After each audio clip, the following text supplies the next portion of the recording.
Hello everyone. आज हम पढ़ेंगे फाइलम नाइडेरिया। नाइडेरिया में हम कौन कौन से टॉपिक कवर करेंगे, इसमें सबसे पहले हम कवर करेंगे पॉलीमॉर्फिज्म, उसके बाद करेंगे डिफेंसिव स्ट्रक्चर और उसका मैकेनिज्म और कोरल रीफ्स और उनका फॉर्मेशन। ये 3-4 टॉपिक हम करेंगे इस वीडियो में। इसका पार्ट 2 भी आएगा, मतलब नाइडेरिया लेक्चर पार्ट 2। उसमें हम करेंगे general features and life history of Obelia and Aurelia. इसमें प्रीवियस ईयर क्वेश्चंस देखेंगे तो जनरली क्वेश्चंस पूछे गए हैं ओबिलिया ओरेलिया पे, कोरल रीफ्स पे और डिफेंसिव स्ट्रक्चर पे और उसका मैकेनिज्म भी। पहले जो हमारे पास नाइडेरिया था उसको प्रीवियसली हमने डाला था सिलेंट्रेट्स में, जिसमें नाइडेरिया और टीनोफोर बोथ थे। क्योंकि इसमें इनको मतलब सिलेंट्रेटा में इसलिए डाला गया था क्योंकि इसके अंदर एक कैविटी दोनों में होती है जिसको हम सिलेंट्रॉन कहते हैं। लेकिन बाद में नाइडेरिया और टीनोफोरा को दोनों को सेपरेट कर दिया गया। नाइडेरिया हमारे पास एक माइनर फाइलम में है और टीनोफोरा एक माइनर फाइलम में है और नाइडेरिया इस वक्त एक मेजर फाइलम में है। तो इस वक्त हम पढ़ेंगे नाइडेरिया से। नाइडेरिया में जो एनिमल्स होते हैं वो जनरली स्टिंगिंग एनिमल्स होते हैं, क्योंकि इनमें एक डिफेंसिव स्ट्रक्चर होता है जो स्टिंगिंग की तरह काम करते हैं, इसलिए हम इन्हें स्टिंगिंग एनिमल्स कहते हैं। ये इक्वेटिक होते हैं, एसिलोमेट होते हैं और इनमें रेडियल सिमेट्री होती है। उसके बाद हम पढ़ते हैं इसके जनरल कैरेक्टरिस्टिक्स कि इसमें क्या क्या कैरेक्टरिस्टिक्स होते हैं, जनरल फीचर्स क्या है इसके। सबसे पहले बहुत मतलब मेनली ये इक्वेटिक होते हैं, उसमें भी मेनली मरीन होते हैं, लेकिन उसमें से कुछ फ्रेश वाटर होते हैं। कार्निवोर्स होते हैं जनरली, सॉलिटरी होते हैं, कॉलोनियल होते हैं और सीडेंट्री होते हैं। बॉडी जो है रेडियली सिमेट्रिकल होती है। इनके अंदर मेन फीचर इनका है कि इनके अंदर पॉलीमॉर्फिज्म पाया जाता है, जिसके अंदर 2 स्ट्रक्चर पाए जाते हैं। पहला आता है पॉलिप, दूसरा आता है मेड्यूसा। जो पॉलिप स्ट्रक्चर होता है जिसको मेटाजेनेसिस कहते हैं, पॉलिप जो होता है वो रिसेंबल करता है फ्लावर और स्टेम को। ये ऐसे माउथ जो है इसमें अपवर्ड होता है और ये एक सिसाइल होता है। हालांकि जो मेड्यूसा जो इसका दूसरा फॉर्म है पॉलीमॉर्फिज्म में, वो अम्ब्रेला और बेल शेप्ड होता है और उसमें माउथ जो होता है वो डाउनवर्ड होता है। दूसरा, ये डिप्लोब्लास्टिक ऑर्गेनिजम्स होते हैं। इनमें पेक्यूलर स्टिंगिंग सेल्स होते हैं। जो इनका डिफेंसिव स्ट्रक्चर होता है वो इन्हीं स्टिंगिंग सेल्स से बना होता है, जिनको हम नाइडोसाइट्स कहते हैं, जिनमें निमेटोसाइट्स होता है। नाइडोसाइट एक पूरा सेल आ गया, उसके अंदर निमेटोसाइट होता है जो एक स्टिंगिंग स्ट्रक्चर होता है। बॉडी जो है इनक्लोज्ड होती है, सिलेंट्रॉन और गैस्ट्रोवेस्कुलर कैविटी होती है जो बॉडी के अंदर होती है। उसके बाद डाइजेशन जो होती है बहुत इंट्रासेलुलर एंड एक्स्ट्रा सेलुलर होती है। इसके अंदर कोई भी development of respiratory system, circulatory system और एक्सक्रीटरी सिस्टम नहीं होता है। लेकिन इसमें एक प्रिमिटिव और डिफ्यूज्ड नर्वस सिस्टम ज़रूर होता है। रिप्रोडक्शन इसमें बहुत सेक्सुअल और एसेक्सुअल की तरह से होती है। अब हम सबसे पहले देखते हैं कि क्लासिफिकेशन क्या है इसकी। According to R.D. Barnes 5th addition, इसके हमारे पास 3 जो हैं क्लासेस हैं और 2 आगे इसकी सब क्लासेस, तीसरी क्लास की 2 आगे सब क्लासेस है। सबसे पहले हमारे पास क्लास आ गई हाइड्रोजोआ। इसमें जो ऑर्गेनिजम्स होते हैं वो एग्जिबिट करते हैं पॉलिप एंड मेड्यूसा। पॉलिप भी हो सकता है, मेड्यूसा भी हो सकता है, आइदर कैन बी डोमिनेंट। ऐसा नहीं होगा कि खाली पॉलिप ज़्यादा होगा या मेड्यूसा होगा, कोई भी तरह का स्ट्रक्चर उनमें पाया जा सकता है। Welham is present. वेलम क्या होता है कि आउटग्रोथ ऑफ स्किन होती है, आउटग्रोथ ऑफ स्किन होती है इन मेड्यूसा फॉर्म में। जब वो इस तरह से एम्ब्रेला शेप्ड होता है, इस तरह से एम्ब्रेला शेप्ड होता है, यहाँ जैसे वेलम होते हैं। मीजोग्लिया जो है नॉन सेलुलर होती है। रोफेलिया एब्सेंट होता है, ये एक तरह का सेंसरी ऑर्गन होता है, ये एब्सेंट है इसमें। जो इसमें गोनैड्स हैं, ये गोनैड्स हैं वो एक्टोडर्मल होते हैं, मतलब बाहर से होते हैं। और इसमें जो गैमीट्स होते हैं वो भी आउटसाइड ऑफ बॉडी जो है सेक्रेट करता है और इसलिए इसके अंदर एक्सटर्नल फर्टिलाइजेशन होती है। सिलेंट्रॉन जो है, मतलब जो अंदर इसका कैविटी है वो अनपार्टीशनड होती है, मतलब उसके अंदर कोई भी पार्टीशन नहीं होती है। इसके अंदर जो पॉलिप होता है उसके अंदर 2 फॉर्म होती है, L form and A form. Example Obelia, Porpita और फाइसिला। हमारे पास डायग्राम बनी है इसकी, एक हाइड्रा, पेडल है, ओरी है, टेस्टिस है। यहाँ अंदर इसके अंदर इस तरह से इसके अंदर एक सिलेंट्रॉन होती है। ये ओरल डिस्क है, टेंटिकल्स है और ये रहा इसका माउथ, यहाँ से यहाँ से सिलेंट्रॉन है जो एक अनडिवाइडेड अनपार्टीशनड सिलेंट्रॉन होती है इसमें। दूसरी जो क्लास आ गई इसमें वो आ गई हमारे पास साइफोजुआ। इसको हम जेलीफिश भी कहते हैं क्योंकि मेनली इसके अंदर जेलीफिश टाइप होते हैं। मेड्यूसा मतलब जो फेज होता है वो इसके अंदर डोमिनेंट होता है, लेकिन पॉलिप स्टेज भी होता है, रिड्यूस्ड फॉर्म में होता है। वेलम अब्सेंट होता है, सीडोवेलम प्रेजेंट होता है। Rhopalia on the margin of bell, मतलब इस तरह का स्ट्रक्चर है ये। तो इस तरह से मार्जिन ऑफ बेल पे ये रिसेप्टर्स होते हैं, सेंसरी ऑर्गन होते हैं। इसके 3 तरह के सेंसरी ऑर्गन इसके अंदर होते हैं। सबसे पहले एक फोटो रिसेप्टर होता है जो लाइट के मतलब प्रेजेंस को डिटेक्ट करता है। दूसरा कीमो रिसेप्टर होता है। तीसरा स्टैटोसाइट होते हैं जो बैलेंसिंग में हेल्प करते हैं इनको। गोनैड्स जो हैं इसमें एक्टोडर्मल होते हैं। Gametes released in gastric pouch, मतलब गोनैड्स तो एक्टोडर्मल है लेकिन जो गेमीट्स है वो इनके एक गैस्ट्रिक पाउच में रिलीज होते हैं, सो इंटरनल फर्टिलाइजेशन होती है। Mesoglea is in the form of the connective tissue, example Aurelia, Rhizostoma. इस तरह से मतलब इनके अंदर ही मेड्यूसा स्टेज जो है डोमिनेंट होती है। देखो इस तरह से रोफिलियम होता है साइड पे जो सेंसरी होता है। ये रहा इसका माउथ, ये रहे इसके टेंटिकल्स। आगे जो हमारे पास क्लास है एंथ्रोजुआ। एंथ्रोजुआ में खास बात है कि इसके अंदर खाली पॉलिप ही प्रेजेंट होते हैं, मतलब मेड्यूसा रिड्यूस नहीं है बल्कि पूरी तरह से ही एब्सेंट है। वेलम और रोफिलिया भी इसके अंदर एब्सेंट होते हैं। गोनैड जो है एक्टोडर्मल है। गमीट्स जो है रिलीज्ड आउटसाइड है। मीजोग्लिया वेल डेवलप्ड होती है, एग्जांपल सी एनिमोन, एस्ट्रिया, फंजिया। इसके अंदर आगे 2 सब क्लासेज है। सबसे पहले आ गया हेक्सोकोरिलिया और दूसरा आ गया ऑक्टाकोरिलिया। हेक्सोकोरिलिया में क्या हो गया, सिलेंट्रॉन की जो पार्टीशन है 6 हिस्सों में सिलेंट्रॉन डिवाइडेड होती है, एग्जांपल मेट्रीडियम। ऑक्टाकोरिलिया में क्या होता है, इसके अंदर 8 मतलब सिलेंट्रॉन के 8 पार्टीशन नहीं होती हैं, बल्कि इनमें दूसरा होता है कि 8 पिन्नेट टेंटिकल्स होते हैं। जिनके टेंटिकल्स होते हैं उसके अंदर इस तरह से इस पे पिन्नेट शेप होते हैं, 8 पिन्नेट शेप होते हैं। ये आ गया हमारे पास एक एंथ्रोजुआ के टिपिकल डायग्राम, मेट्रीडियम। ये हो गई हमारी क्लासिफिकेशन इसकी खत्म। अब हम स्टार्ट करेंगे इसमें पॉलीमॉर्फिज्म। पॉलीमॉर्फिज्म की डेफिनेशन क्या होती है, occurrence of one or more than one structurally and functionally different variants in an organism is termed as polymorphism। एक या एक से ज़्यादा स्ट्रक्चरली डिफरेंट वेरिएंट्स होना एक सिंगल ऑर्गेनिज्म के, उसको हम पॉलीमॉर्फिज्म बोलते हैं। पॉलीमॉर्फिज्म में आगे हम इसको हैंड रिटन फॉर्म में देखते हैं। पॉलीमॉर्फिज्म मेन फीचर है नाइजीरिया का कि उसमें पॉलीमॉर्फिज्म शो होती है। पॉली मतलब मैनी, मॉर्फिज्म मतलब फॉर्म। इसमें 2 बेसिक फॉर्म होती है, एक होता है पॉलिप और एक होता है मेड्यूसा। पॉलिप जो होता है वो सिसाइल होता है और उसमें माउथ अपवर्ड होता है, और जो मेड्यूसा होता है वो फ्री स्विमिंग होता है, उसमें माउथ डाउनवर्ड होता है। इन पॉलिप या मेड्यूसा में जो हमारे पास पॉलिप और मेड्यूसा है, पॉलीमॉर्फिज्म पॉलीमॉर्फ है, जो पॉलिप और मेड्यूसा है इनके अंदर भी डिफरेंट मॉर्फ होते हैं। इनके अंदर ही मतलब पॉलिप के अंदर डिफरेंट मॉर्फ होंगे और मेड्यूसा के अंदर डिफरेंट मॉर्फ होंगे, उनको हम जॉइड्स कहते हैं, मतलब डिफरेंट डिफरेंट स्ट्रक्चर्स होंगे, आसान भाषा में समझिए तो। अब पॉलिप्स के अंदर कौन कौन से डिफरेंट स्ट्रक्चर हो सकते हैं, ठीक है। सबसे पहला आ गया गैस्ट्रोजॉइड। ये क्या करता है, capture and digest food in extracellular coelenteron and distribute the nutrients to the rest of body. इसमें माउथ होता है, बियर मैनी टेंटिकल्स होते हैं और known as feeding zooid. Gastro मतलब पेट, मतलब फीडिंग से रिलेटेड हुआ जॉइड। दूसरा आ गया गोनोजॉइड। गोनैड से क्या, गोनो से क्या पता चलता है, गोनैड मतलब गेमीट्स, रिप्रोडक्शन से रिलेटेड है। रिप्रोडक्टिव जॉइड्स है, बड्स टू प्रोड्यूस मेड्यूसा। इसमें ओपनिंग होती है लेकिन ये ओपनिंग माउथ नहीं होती, इसको हम गोनोपोर बोलते हैं। फिर आ गया डेक्टाइलोजॉइड, ये हमारे पास प्रोटेक्शन या डिफेंस का फंक्शन करते हैं। इसमें कोई ओपनिंग नहीं होती है और इसमें बहुत सारे नाइडोसाइट सेल्स होते हैं, मतलब डिफेंसिव स्ट्रक्चर होते हैं, and use to attack the predator. Medusa में ये 3 जॉइड्स तो होते ही हैं। मतलब एक और मेन फीचर पॉलिप जो है एसेक्सुअली रिप्रोड्यूस करता है to form medusa, and medusa sexually reproduce करता है टू फॉर्म पॉलिप्स।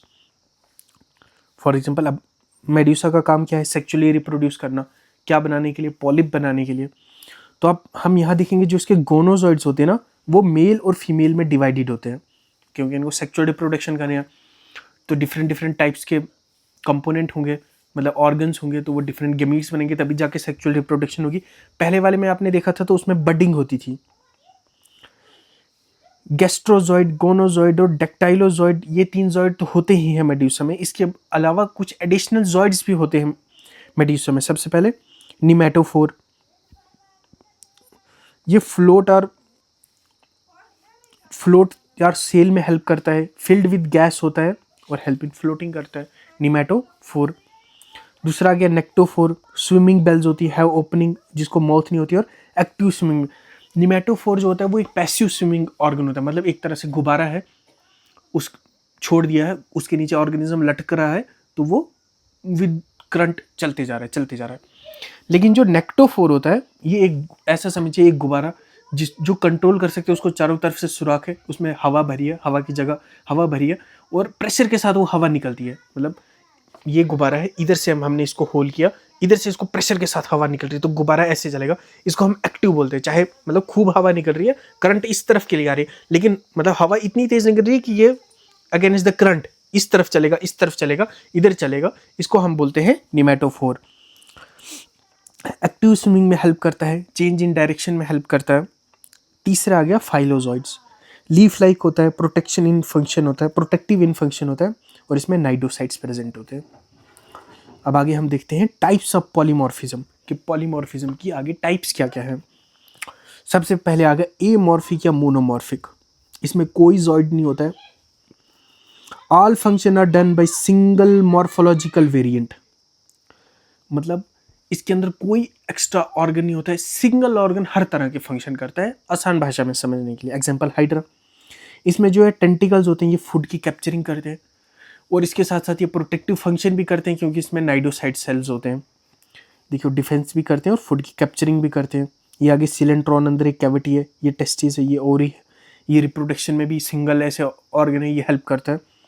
ये पेडल डिस्क आ गई। दूसरा आप देखते हैं डाइमॉर्फिक, जिसके अंदर 2 तरह के जॉइड्स प्रेजेंट होते हैं, मतलब 2 ऑर्गन्स होंगे, खाने वाला अलग और रिप्रोडक्शन वाला अलग।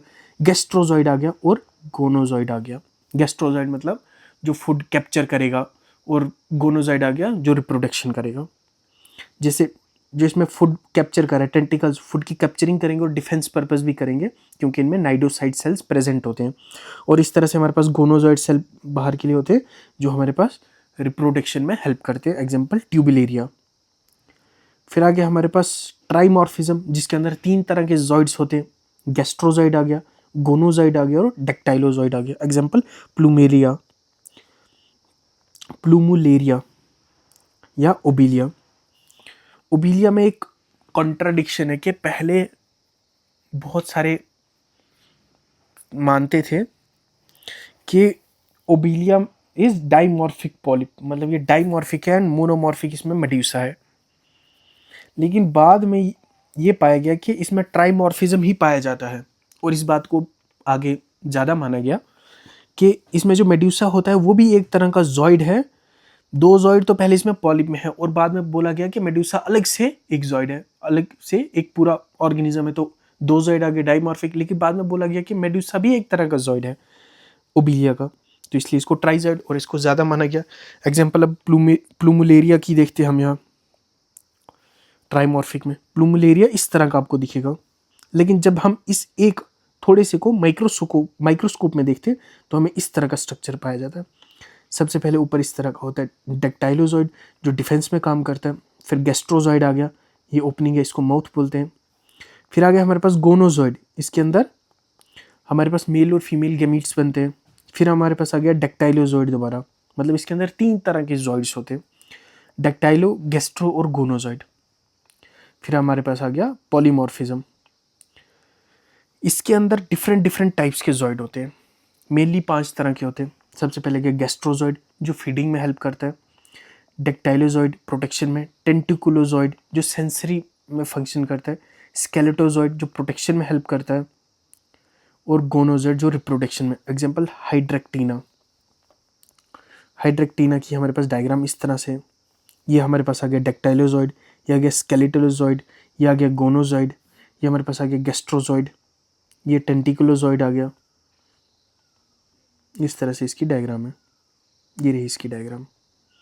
और ये ऐसे बाकी सब ऑर्गेनिज्म आप देखोगे कि वो सीधे स्ट्रक्चर होते हैं, ये जमीन पे इस तरह से स्लांटिंग में स्ट्रक्चर होता है, हॉरिजॉन्टली स्ट्रक्चर होता है, वर्टिकली नहीं होता है। अब हम देखते हैं क्लास मेड्यूसा में। क्लास जो हाइड्रोजोआ है उसका ऑर्डर सिफेनोफोरा, मोस्ट पॉलीमॉर्फिज्म इसमें शो होती है। फाइसिला में देखते हैं जिसको पुर्तगीज मैन ऑफ वॉर कहते हैं, इसको बोलते हैं निमेटोफोर। इसके अंदर हवा भरती है और पैसिव स्विमिंग इसकी मदद से होती है। इसमें किस तरह से जुड़े होते हैं डिफरेंट जॉइड्स, इस तरह से फाइलोजॉइड आ गया, ये हमारे पास लॉन्ग टेंटिकल्स आ गए, शॉर्ट टेंटिकल्स आ गए, गैस्ट्रोजॉइड आ गया, गोनोजॉइड आ गया, और फिर इसको हम कहते हैं कॉर्मीडियम। इस एक स्ट्रक्चर को जिसके अंदर हमारे पास ये 1 2 3 और 4, ये 4 आगे, उसको हम कहते हैं कॉर्मीडियम। और इसी तरह से कॉर्मीडियम इस पे चलते रहेंगे। लेकिन जो स्टिफेलिया है इसके अंदर ऑल 6 जॉइड होते हैं, लेकिन वो इसमें कॉर्मीडियम में अरेंज नहीं होते हैं, मतलब उनकी प्रेजेंस जो है एक के बाद कौन सा आएगा वो रैंडम होती है। इसके अंदर कौन कौन से जॉइड होते हैं? निमेटोकैलिक्स होता है, निमेटोफोर होता है, डेक्टाइलोजॉइड होता है, फाइलोजॉइड होता है और गैस्ट्रोजॉइड होता है। 3 3 6 पूरे 6 जॉइड उसके अंदर होते हैं। अब दूसरा देखते हैं थ्योरीज क्या क्या है जॉइड की। पहली है poly organ theory by Huxley and Muller. इसमें कहा गया है कि zooids are organ of medusoid individual. क्या कहा कि ये जो जॉइड है वो ऑर्गन्स हैं इंडिविजुअल के, मतलब ऑर्गन की तरह बिहेव करते हैं। दूसरा कहा कि पॉलीपर्सन थ्योरी बाय जीहन बोर। इसमें क्या किया, zooids are different individual with short existence.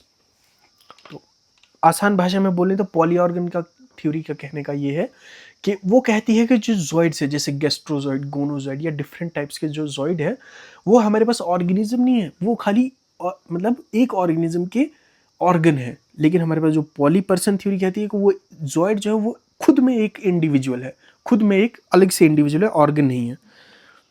फिर इसी का आगे एक कंक्लूजन दिया हैकल ने दिया।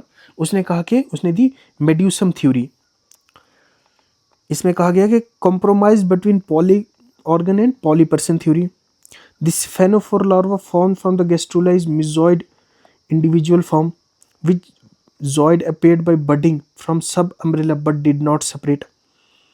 इसने क्या काम किया कि पॉली ऑर्गन थ्योरी की बात और पॉलीपर्सन थ्योरी की बात आपस में जोड़ दी। इसने बोला कि मेड्यूसा तो अलग से इंडिविजुअल है, लेकिन जो उसके अंदर जॉइड्स बनते हैं जैसे गैस्ट्रोजॉइड अलग से बन रहे हैं, ये हमारे पास ऑर्गन है।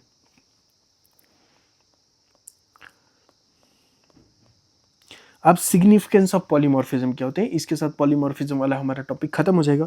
Polymorphism in short division of labour. ये हमारे पास स्पेसिफिक रोल मतलब देता है स्पेसिफिक ऑर्गन्स को, जिससे हमें एक कॉम्पिटिटिव एज मिलता है। और यही कॉम्पिटिटिव एज ने इंश्योर किया है कि नाइजीरिया इतने मिलियंस ऑफ ईयर्स तक सर्वाइव किया। यही इसका एक सिग्निफिकेंस है मेन। फिर अब बात आती है हमारी डिफेंसिव स्ट्रक्चर की, जैसे हमने देखे नाइडोसाइट सेल्स, अब वही हम यहाँ पढ़ते। सबसे पहले हमारे पास आते हैं नाइडोब्लास्ट सेल। ये हमारे पास इमैच्योर छोटे सेल्स होते हैं और वो आके मैच्योर होकर हमारे पास नाइडोसाइट्स बनाते हैं। नाइडोसाइट्स को हम स्टिंगिंग सेल बोलते हैं। और इन स्टिंगिंग सेल में क्या होता है कि नाइडोसाइट्स में गोल्गी बॉडीज होती है, गोल्गी अपरेटस होता है, वो आगे जाके नाइडोसाइट्स में हमारे पास एक स्टिंगिंग अपरेटस बनाता है जिसको हम कहते हैं निमेटोसाइट। आगे हम डायग्राम में देखेंगे। इस तरह से हमारे पास एक नाइडोब्लास्ट सेल है, उसमें गोल्गी बॉडीज है, ये न्यूक्लियस है, ये एंडोप्लाज्मिक रेटिकुलम है, और ये एक इमैच्योर सेल है, ये आगे जाके मैच्योर होता है और हमारे पता है नाइडोसाइट सेल्स। इसके अंदर जो गोल्गी बॉडीज है ये हमारे पास इस तरह का ये स्ट्रक्चर बनाती है। इस स्ट्रक्चर को हम बोलते हैं नाइडोसाइट। नाइडोसाइट में क्या होता है, सबसे पहले हमारे पास एक नाइडोसिल होता है, एक स्टिंगिंग सेल होता है, ओपरक्यूलम होता है, एक ओपनिंग होती है, और उसके बाद हमारे पास इस तरह से एक गोल्गी ऑपरेटर इस तरह से एक स्ट्रक्चर बनाती है, और उसके अंदर इस तरह से थ्रेड बनते हैं, बार्ब्स है, ये आगे बार्ब, ये आगे बारब्यूल्स आगे, और इस तरह से हमारे पास एक थ्रेड बनता है। और ये जो पूरा अपरेटस है इसको लासो जो है इस अपरेटस को जोड़े रखता है, मतलब एक जगह पे टिकाए रखता है। अब कैसे ये स्टिंगिंग अपरेटस जो है खुल जाता है, सबसे पहले हमारे पास क्या होता है कि नाइडोसिल को कोई थोड़ा सा छेड़ देता है, मतलब उसकी मूवमेंट होती है, उससे क्या होता है कि जो हमारे पास ये कैविटी है इसके अंदर जो है कैल्शियम चैनल्स होते हैं वो एक्टिवेट हो जाते हैं। जो कैल्शियम है वो बाहर आ जाता है और बाहर से फिर पानी अंदर आ जाता है बैलेंस करने के लिए। उससे क्या होता है कि ये जो अपरेटस है इस पे एक प्रेशर पड़ता है तो ये बाहर के लिए खुल जाता है। अब ये नाइडोसाइट विद अनइवर्टेड निमैटोसाइट है, ये इवर्टेड निमैटोसिस्ट के साथ है। कैसे होता है, प्रेशर आए, ये ढक्कन इसका खुल गया इस तरह से, और जो ये इस तरह से अंदर के लिए ये थ्रेड था, ये थ्रेड ऐसे बाहर के लिए चला गया, और इस बाहर के थ्रेड में आगे इसकी टाइप्स देखेंगे तो ये किस तरह से हेल्प करता है प्रोटेक्शन में, वो भी उधर पता चल जाएगा। अब हम देखते हैं मैकेनिज्म ऑफ प्रोटेक्शन, ये आ चुका है PYQs में, आप PYQs में चेक कर लीजिए, वहाँ पे अलग से मेंशन किया है कि मैकेनिज्म ऑफ प्रोटेक्शन क्या है। सबसे पहले नाइडोसिल हमारा डिस्टर्ब होता है, स्टिंगिंग, ये CA चैनल ऑफ निमैटोसिस्ट जो है ओपन हो जाते हैं, CA move out in cytoplasm है, water moves from outside into the cytoplasm है, और हमारे पास पुट प्रेशर ऑन निमैटोसिस्ट है। लासो जो है, जो हमारे पास उसको जुड़ाए रखता था, नीचे टिकाए रखता था, वो हमारे पास लूज कर देता है ग्रिप को, ओपरक्यूलम ओपन होता है और हमारे पास निमैटोसिस्ट जो है इवर्टेड आउट हो जाता है। अब डिफरेंट नियाइडेरियंस के अंदर डिफरेंट टाइप्स के निमैटोसाइट है। अब वो टाइप्स हम आगे पढ़ते हैं। सबसे पहले आ गया पेनिट्रेंट टाइप। पेनिट्रेंट टाइप का जनरल फीचर क्या है कि ये सभी नाइडेरियंस में पाया जाता है। सिंपल जो हमने ऊपर स्ट्रक्चर पढ़ा वही है, और ये क्या रिलीज करता है, हाइपोटॉक्सिन और paralysis to kill the prey. अब देखते हैं इसका स्ट्रक्चर। इस तरह से जो हमने सिंपल स्ट्रक्चर पढ़ा वही है, और जो थ्रेड है ना ये एट द एंड जो है ओपन होता है। तो ये जब किसी ऑर्गेनिज्म जिससे इसको प्रोटेक्शन चाहिए उस पर ये आगे मतलब स्टिंग करता है, तो उसके बाद टॉक्सिन जो है रिलीज करता है उसकी बॉडी में, जिससे वो किल करता है प्रे को। दूसरा हमारे पास आ गया वॉल्वेन टाइप। इसके अंदर क्या होता है, थ्रेड जो है कॉइल्ड है और क्लोज्ड है, ये न्यूरोटॉक्सिन रिलीज नहीं करता है। ये ऑल नाइडेरियंस में पाया जाता है लेकिन कॉमन है हाइड्रोजोअन में। अब आगे देखते हैं हम इसको, और इसके अंदर बार्ब्स और बारब्यूल्स जो है मिसिंग होते हैं। यहाँ देखते हैं वॉल्वेन टाइप, सब कुछ वैसे ही है, लेकिन जो इसका थ्रेड है वो थोड़ा सा कॉइल्ड है, और इसके अंदर स्टिकी होता है। इसका थ्रेड है, उस पहले वाला थ्रेड हमने क्या पढ़ा था, वो जाता था दूसरे को किल कर देता था अपने प्रे को और उसको खा लेता था, लेकिन जो ये है ये खाली उसको कैप्चर करता है। ये स्टिकी होता है थ्रेड, जाके उससे चिपक जाता है और उसको अपने माउथ के पास लेकर आता है, ये उसको किल नहीं करता है। दूसरा हमारे पास आ गया ग्लूटिनेंट टाइप। ये हमारे पास ऑल नाइडेरियंस में होता है। इसमें दो तरह टाइप्स होती है, स्टीरोलाइन और स्ट्रेप्टोलाइन। आगे हम पढ़ते हैं अब इसको। जो हमारे पास स्टीरोलाइन होता है ये सिंपल होता है, इसके अंदर बार्ब्स एंड बारब्यूल्स मिसिंग होते हैं और इसका ओपनिंग होती है। लेकिन जो स्ट्रेप्टोलाइन होता है इसमें ओपनिंग तो होती है लेकिन इसमें स्पाइन्स होते हैं, जिसका थ्रेड होता है उस पर स्पाइन्स लगे हुए होते हैं। फिर आगे कुछ निमैटोसाइट हम देखते हैं कि खाली एंथ्रोजोन में फाउंड होते हैं। एग्जाम्पल स्पाइरोसिस्ट और फाइटोसिस्ट। अब हम स्पाइरोसिस्ट पढ़ते हैं। स्पाइरोसिस्ट में क्या होता है कि थ्रेड इस तरह से अंदर कॉइल्ड होता है, जब बाहर निकलता है तो बाहर बहुत ज़्यादा कॉइल्ड होता है और इसका जो एंड होते हैं ये बंद होते हैं, इसमें बार्ब्स एंड बारब्यूल्स भी नहीं होते। दूसरा जो फाइटोसाइट होता है ये खाली मेड्यूसा में पाया जाता है इन एंथ्रोजोन। इसमें क्या होता है कि जो थ्रेड होता है उसमें एक टिब्यूल्स, इस तरह का एक टिब्यूल्स का नेटवर्क बन जाता है जिसमें ऑर्गेनिज्म को फंसाया जाता है, मैश वर्क बन जाता है टू कैप्चर द प्रे।